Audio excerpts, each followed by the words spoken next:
Well, welcome to Satsang. It's so beautiful to be together, and especially during these sacred days of Navratri, and sitting here with our Mother Goddess, who they've redressed so beautifully for Navratri. She always looks gorgeous, but she looks especially gorgeous tonight. We'll start as usual with a question that's come in advance from our family from all over the world, and then open it up to any questions that anyone here might have.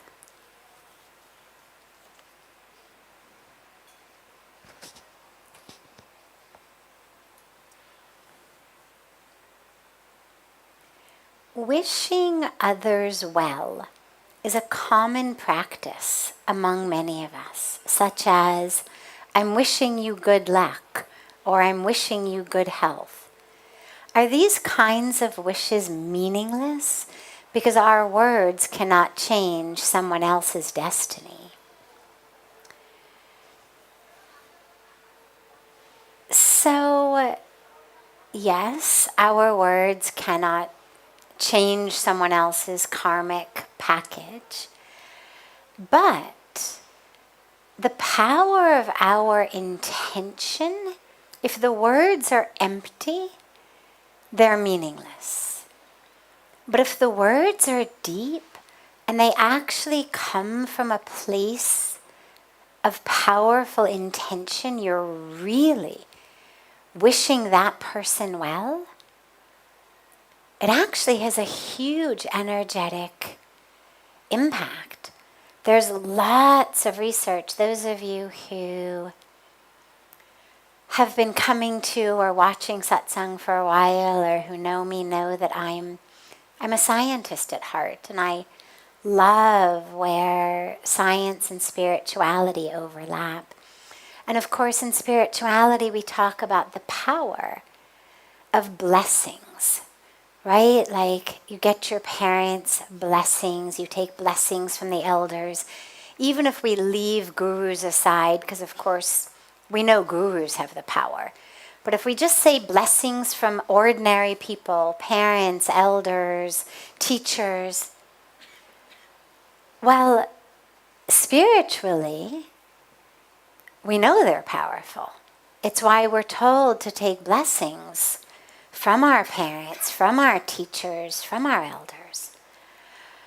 But science now has actually been doing some really fantastic and fascinating research on the power of intention, the power of thought.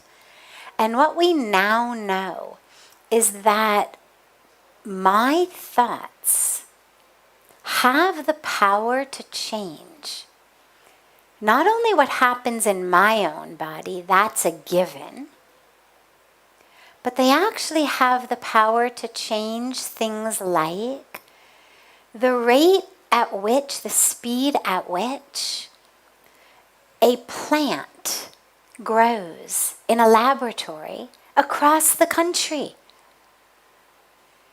It has the power to change the rate at which immune system cells divide in a petri dish being held by someone else in another country.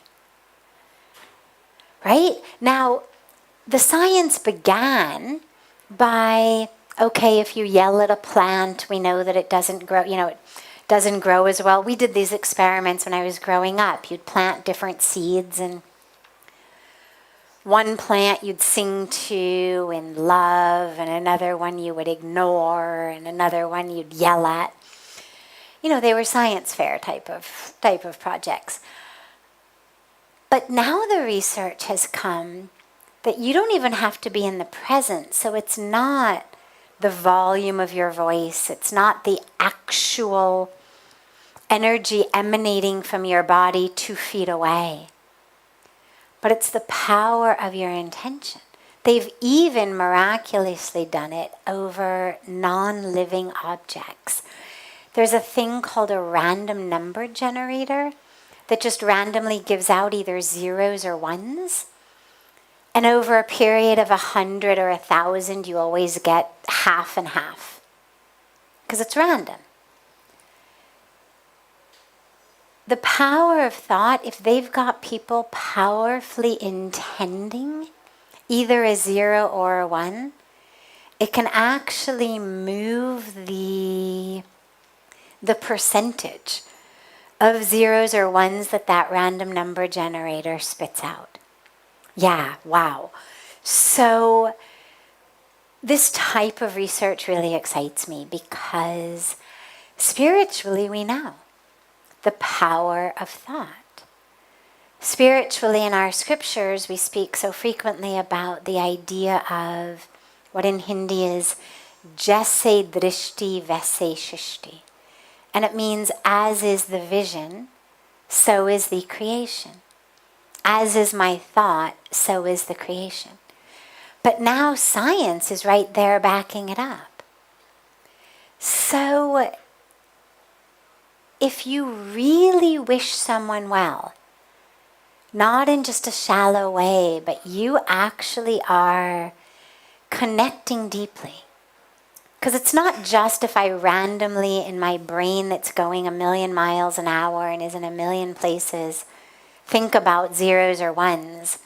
That's not going to have an impact. In the research, the people have to first enter what we would call a meditative experience. They have to deeply connect with that power within, with that sense within that we are not separate.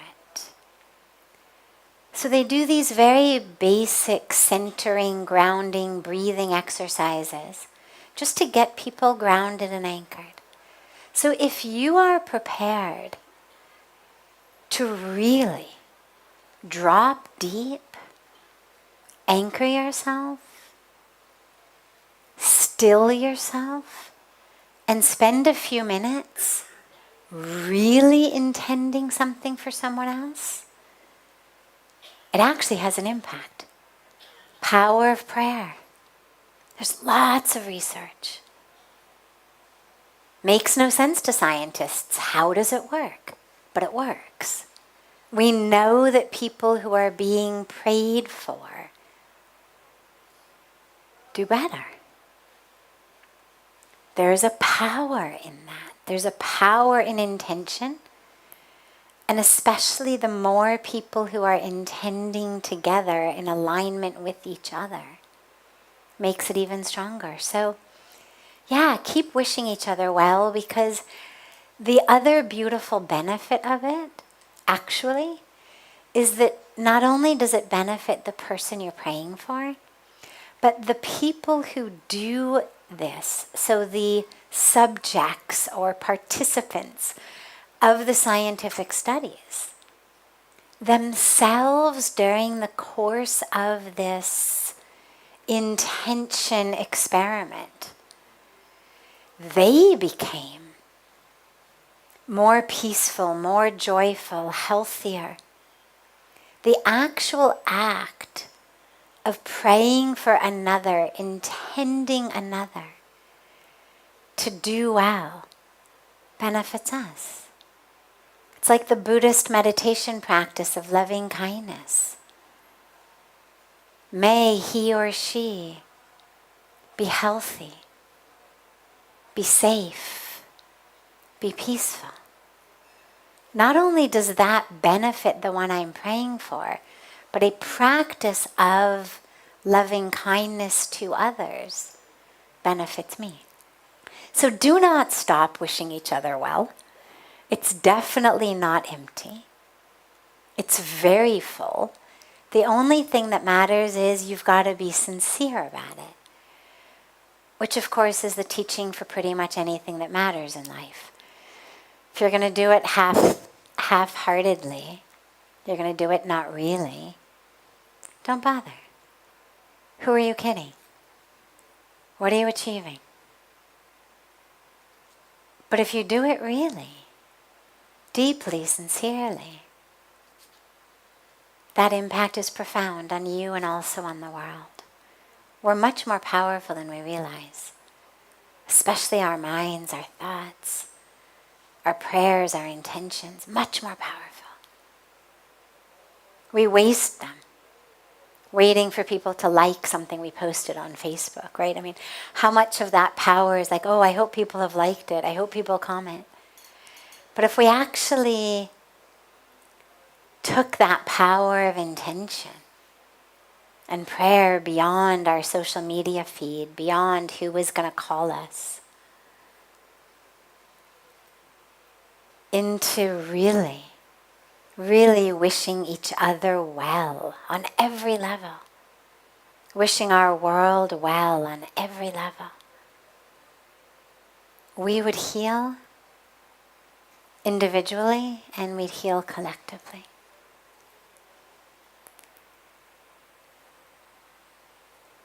Questions?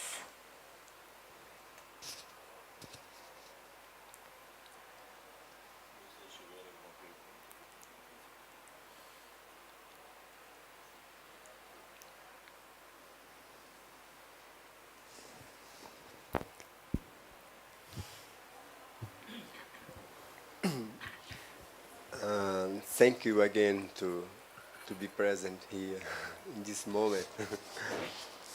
My question is, if I have this state of meditation, then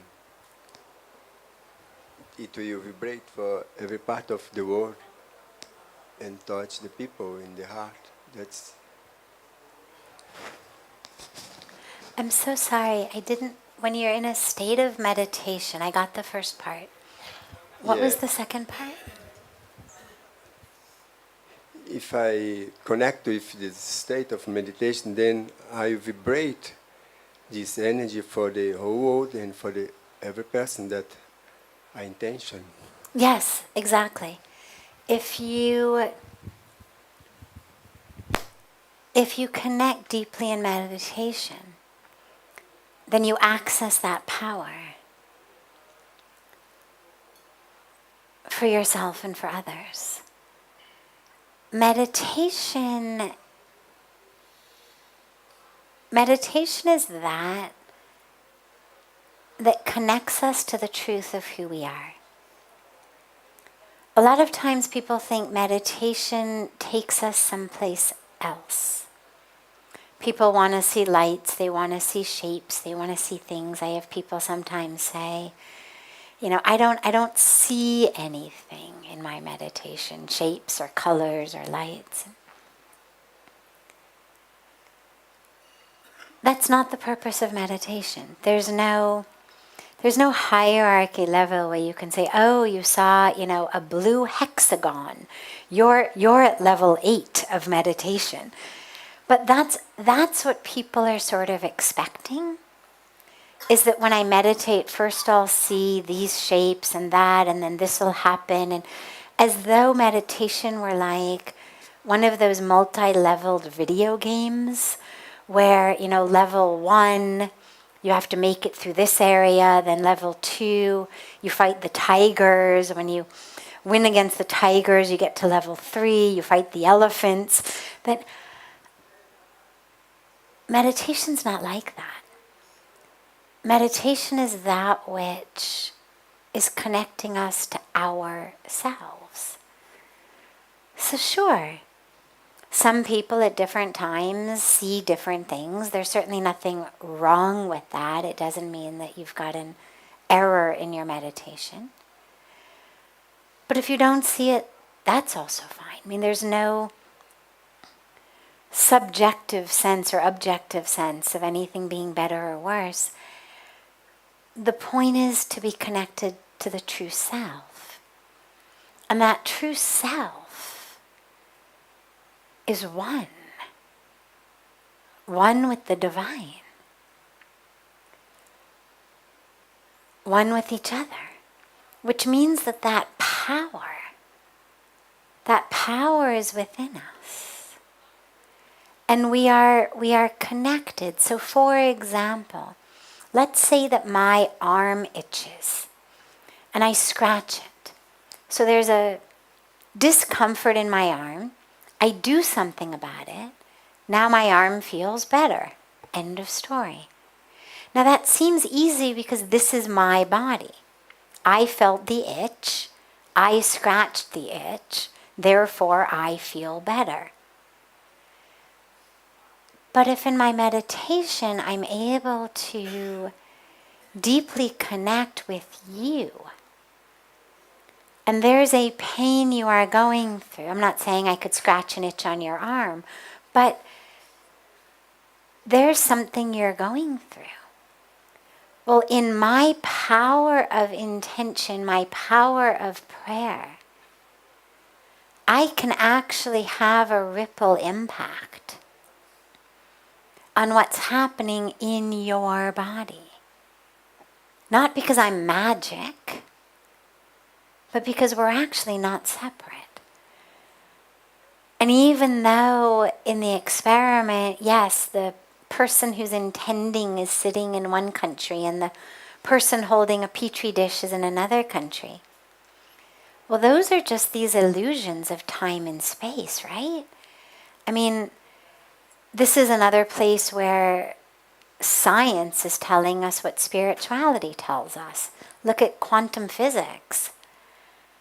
It's telling us the same thing that our sages and saints and rishis have been telling us for thousands of years. There's no place you are not. There isn't a border, a boundary of space, of time. It's why our gurus, our saints, are able to see the past and the future, right? I mean, people think it's this magic power. Everybody comes up and shoves their hand in Pujya Swamiji's face and is like, do you read palms? Do you read palms? And I always laugh because while being able to read different things is a beautiful ability, when you've got an enlightened master, they don't need to look at lines on your palm to know who you are and where you've been and where you're going. It's all apparent to them. Because there is no border and boundary of time or of space. It's all right now. It's all right here. In the same way that I can see this glass of water in front of me here and now, because I have access to this intersection of time and space, they have access to a much vaster planes of time and space. So yes, the deeper your meditation, the more powerful your intention for yourself or others will be, because the more connected you will be to that source of power. It's not you as your individual self having the power to do that. It's when you tap into that one consciousness. If I think it's my power, it fizzles pretty quickly. When I realize it's the divine, but I'm not separate from the divine, and if I just can get myself, my ego self, out of the way, then there's nothing but the divine. The hindrance is the mind. That's why the meditation is so important. Because the meditation is what takes us to that place that's free of the mind. As long as I'm in my ego mind, I'm not going to be much good to anyone. I could make you a cup of tea. I could make you a cup of coffee. I could make you a sandwich. But that's kind of the beginning and the end of how useful I'm going to be able to be to you in my ego mind. In order to be deeply helpful to anyone. I've got to get out of my ego mind, and I've got to get into a place of recognizing it's all God's grace. And God flows through me. And if I can just get that ego mind out of the way, then I'm simply a vehicle, a channel for God's grace. I become an instrument in the hands of the divine. Beautiful. Any other questions? Yes. And how can we achieve this state of meditation?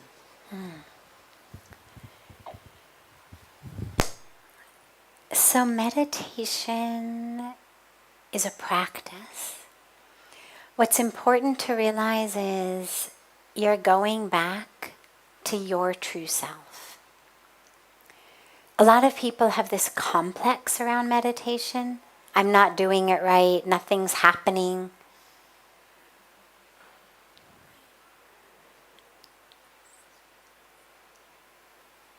I think about it like, imagine that at the end of a stressful day, or any day rather, but let's call it a stressful day, you come home and you want to take a bath.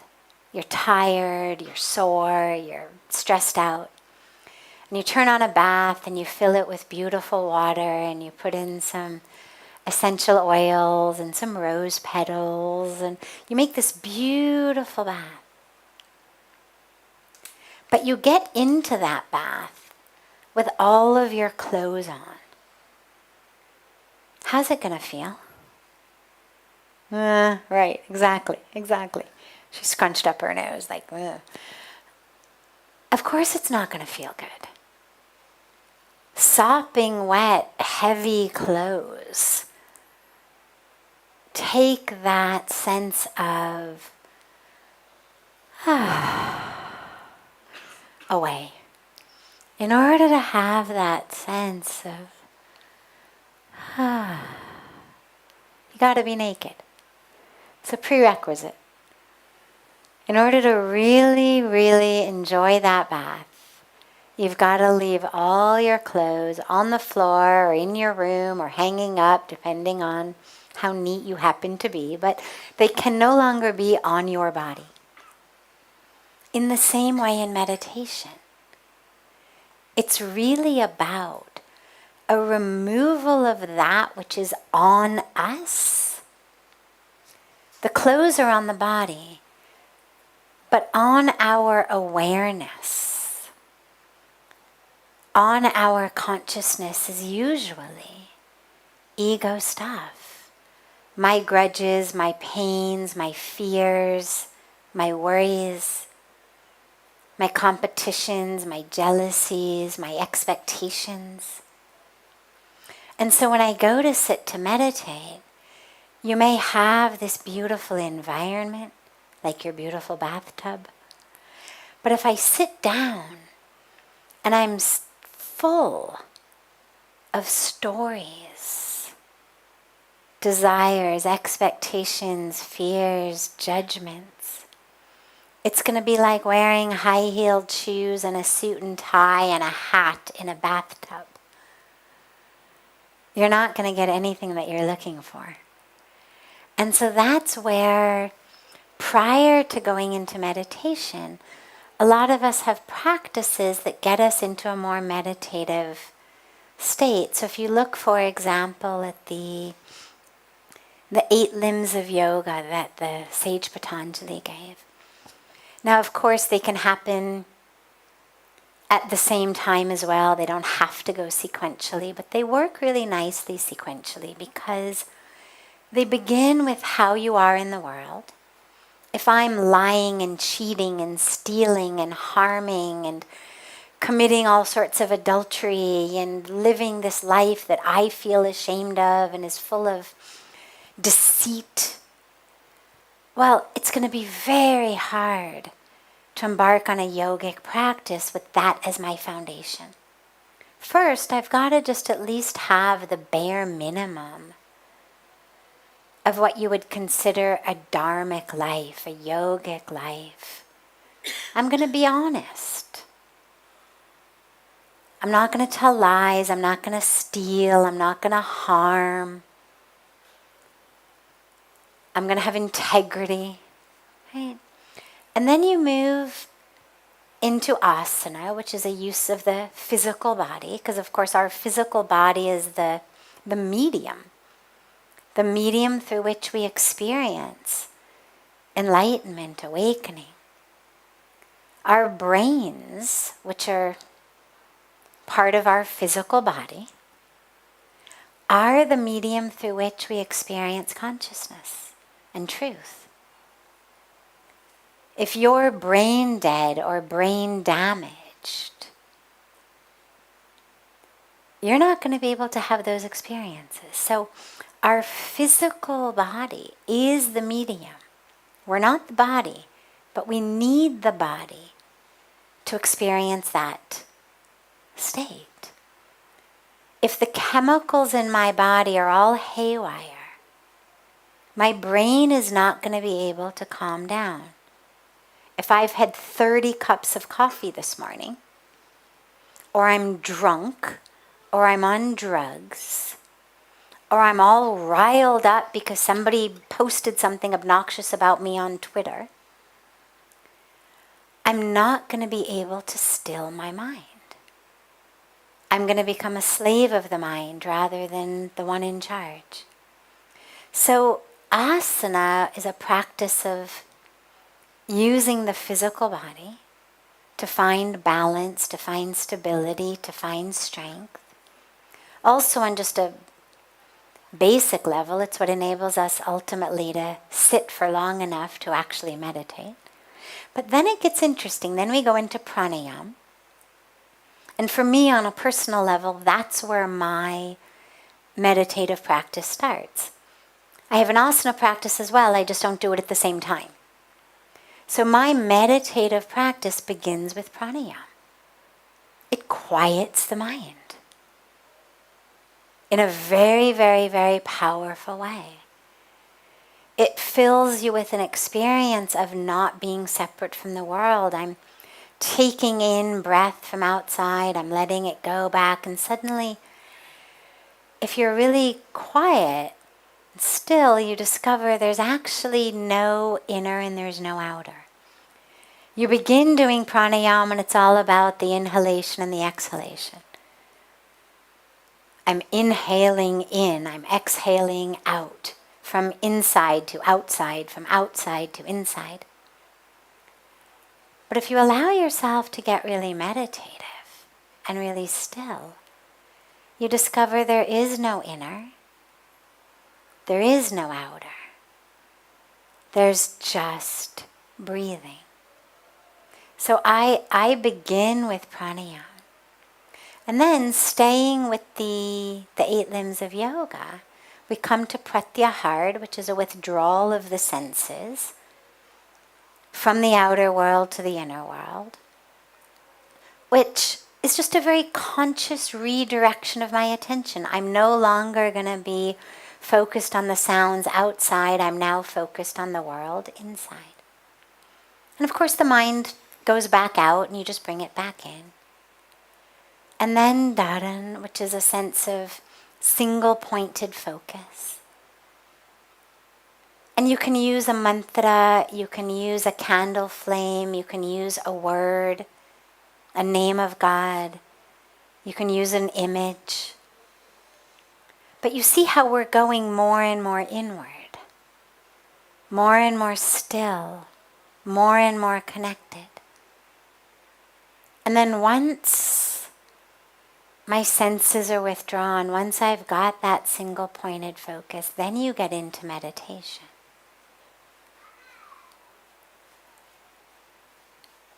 And then ultimately, eventually that meditation leads into samadhi, which is that ultimate oneness. So in terms of how to do it, I would recommend not just out of the blue sitting down, plopping yourself down and saying, all right, I've got 11 minutes, let's go. And sort of expecting that you're gonna get there before the alarm goes off and you've got to do the next item on your to-do list. But really give yourself a little bit of time to make the inner environment as conducive to meditation as possible. You know, it would be like jumping off the treadmill into bed. Okay, I got 8 hours, starting now, let's go. Well, you wouldn't fall asleep for a long time. If you've been running on the treadmill and you're talking on the phone at the same time, no matter what time of day it is, it's going to take you a long time to fall asleep. That's why sleep specialists always say, you know, start to quiet down. Lower the lights. Put away your device. Like there's all this sleep health. Well, there's meditative health as well. Before you meditate, create a conducive environment. Do some pranayama. Consciously withdraw your senses. We're now going inward. Have something that you focus on. Chanting a mantra. Watching the breath. The breath is perfect. When I teach meditation, that's what we do. We follow the breath. We chant a mantra. And eventually, what happens is, the breath seems to sort of stop. It doesn't, but you're no longer watching the breath because it's not seeming to do anything anymore. The mantra seems to start chanting itself, and you find yourself in a very beautiful state of meditation, which for different people is a totally different experience. So again, there's no right, there's no wrong. There's deep spaciousness, expansive spaciousness, there's stillness, there's peace, there's joy, there's awareness, full consciousness of all. It's a lot of different experiences that come in that meditative time. But it helps if you prepare yourself for it. And then you go in. And you begin by watching the breath. Were you with us last night when we did an extended meditation? No, okay. Maybe tomorrow we'll do another one. I want to make sure to conclude soon enough that you all have time to have dinner before going to the banks of Ganga, but tomorrow we'll meditate together again. But when you meditate on your own, just begin with your pranayama. Bring in the senses. Find something divine to focus on, and then go into your meditation. But remember, of course, that the way that you live your life has to be in alignment with that. That you're not going to be able to get to those stages if we're not living yama niyam. You can't start building a house on the 4th floor, or the 3rd floor if you start with asana. You got to start at the base. And then, of course, the mind wanders and you bring it back. And it wanders and you bring it back. And it wanders and you bring it back. And slowly, slowly it wanders a little bit less. But the key point is that it's about the self. It's about going in. And whatever technique you use, it's just a vehicle. It's just a vehicle to take you in. There's one of my favorite stories of the 3 guys who were stranded on an island, and they pray and pray that they should be rescued. And one day they wake up and there's a canoe on the edge of the island. And they're so excited, they jump in the canoe and they row it back to the mainland. And a couple of weeks later, somebody sees them walking through the marketplace and they've got the canoe on their heads. Walking in a single file line, carrying the canoe on their heads. And the person says, "Why are you carrying a canoe on your head through the marketplace?" And they say, "Oh, this canoe, it saved our lives. We were stranded on an island." And the person says, "Well, that's great, but why are you carrying it through the market?" And they say, "Oh, this canoe, it saved our lives. We were stranded."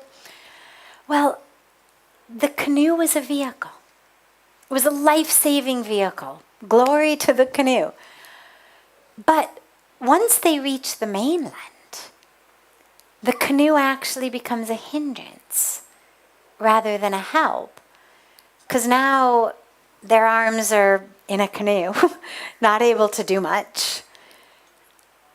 Now is the time to let go of the canoe, to just be where they have arrived. And the truth is, it didn't have to be a canoe. They would have been equally happy for a rowboat or jet skis or a raft. Doesn't matter. They just needed a vehicle to get across the water. And I love that story because our meditation techniques sometimes become like that. We become so attached to the technique that it actually ends up making us more stuck than free. So whatever technique works for you, use it. There's no wrong way to meditate, I always say, other than hitting the snooze button.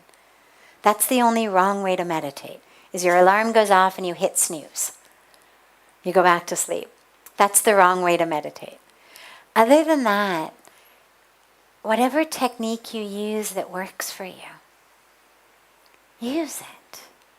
But then as you start to have those meditative experiences, you don't want to come back, oh, I forgot to be watching my breath. Like here I am in this beautiful expanded spaciousness, but suddenly I'm no longer watching my breath. Well, that's all right. That's all right. That was a technique. It got you here. So then you just allow yourself to be in that state of meditation. And of course, when you lose it, as inevitably you will, a thought will come, a sound will come, then you begin again with watching the breath. And then again you reach that state. And then you're there. And then you lose it. And then again you're watching the breath. And it goes like that.